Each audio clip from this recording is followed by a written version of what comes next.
Hi, welcome to Gattu's kitchen. ఈరోజు నేను మీకు ఉసిరికాయలతో ఇలా నువ్వుల సోగి ఎలా చేస్తారో చూపిస్తాను. ఇది అన్నంలోకి చాలా బాగుంటుంది.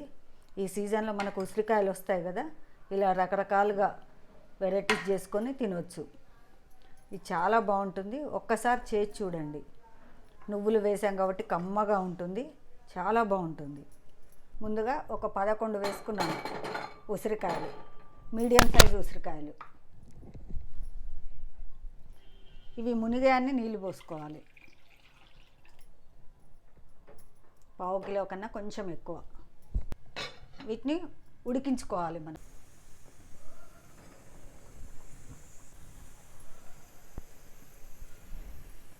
ఇలా ముక్కలు విడిపోతుంటాయి కదా, అప్పటి వరకు మనం ఉడికించేసి ఆ తర్వాత స్టవ్ ఆఫ్ చేసుకోవాలి. ఉడికించిన ఉసిరికాయలు చల్లబడే లోపల మనం తాలింపు పెట్టుకుందాం. ఒక 1/2 కప్పు నూనె వేసుకోవాలి. నేను పల్లి నూనె వేసుకుంటున్నాను. పల్లి నూనె పచ్చళ్ళలోకి చాలా బాగుంటుంది. ఈ ఆయిల్ వేడెక్కనివ్వాలి.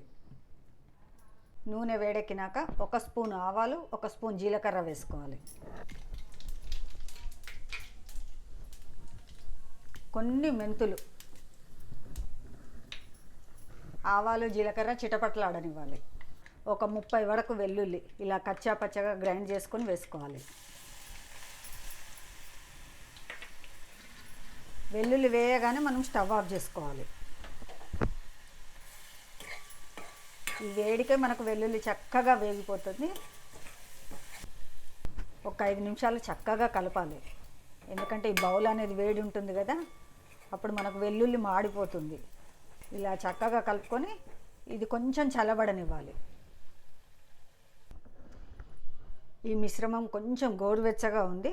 ఇప్పుడు ఒక 1/2 స్పూను మెంతుల పొడి, మెంతులు వేయించి పొడి చేసుకుంది.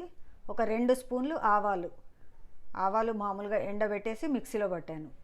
ఈ 2 ఇందులో వేసుకోవాలి. ఒక 1/2 స్పూను పసుపు వేసుకోవాలి. ఆ తర్వాత ఒక 1/2 కప్పు ఉప్పు కారం కలిపిన మిశ్రమం వేసుకోవాలి. 1/2 కప్పు నువ్వులు వేయించి పొడి చేసిన మిశ్రమం ఇది వేసుకోవాలి. ఇవన్నీ చక్కగా కలపాలి.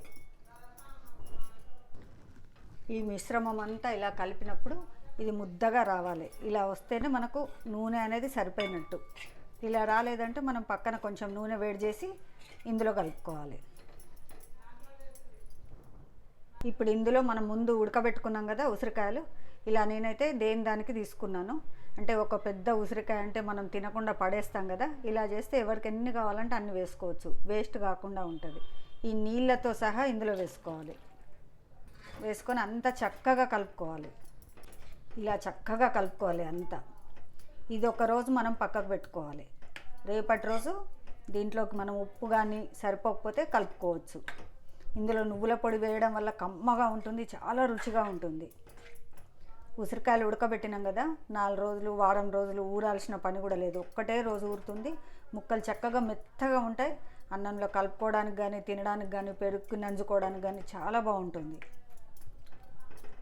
రేపటి వరకు ఇది ఒకసారి చూసుకొని నూనె కూడా ఇంకొంచెం పైకి తేలుతుంది, చాలా బాగుంటుంది. నేను మరీ పర్టికులర్ కొలతలు అయితే చెప్పలేదు, ఎందుకంటే 10 డేస్ 15 డేస్ అంతే తింటాము. ఉప్పు కొంచెం తక్కువ ఉన్నా ఏం కాదు. కరెక్ట్గా ఉండాలి, ఎక్కువ రోజులు తినాలి అంటే ఉప్పు సరిగ్గా చూసుకోవాలి, ఫ్రిడ్జ్లో పెట్టుకోవాలి. రేపు మళ్ళీ చూపిస్తాను. నూనె చక్కగా పైకి తేలుతుంది. తెల్లవారి ఉసిరికాయ పచ్చడి చూడండి, ఇలా ఆయిల్ అంతా బయటకు వచ్చేసి చక్కగా ఊరిపోయింది. ఇప్పుడు కూడా మనం ఉప్పు ఏమైనా తక్కువ ఉంటే వేసి కలుపుకోవచ్చు. ఈ ఉసిరికాయ నువ్వుల సోగి చాలా బాగుంటుంది, కమ్మగా ఉంటుంది, చాలా బాగుంటుంది. ఒకసారి చేసి చూడండి. మీకు గనక నచ్చితే నా ఛానల్ని లైక్ చేయండి, షేర్ చేయండి, సబ్స్క్రైబ్ చేయండి. ఉసిరికాయ నువ్వుల సోగి రెడీ.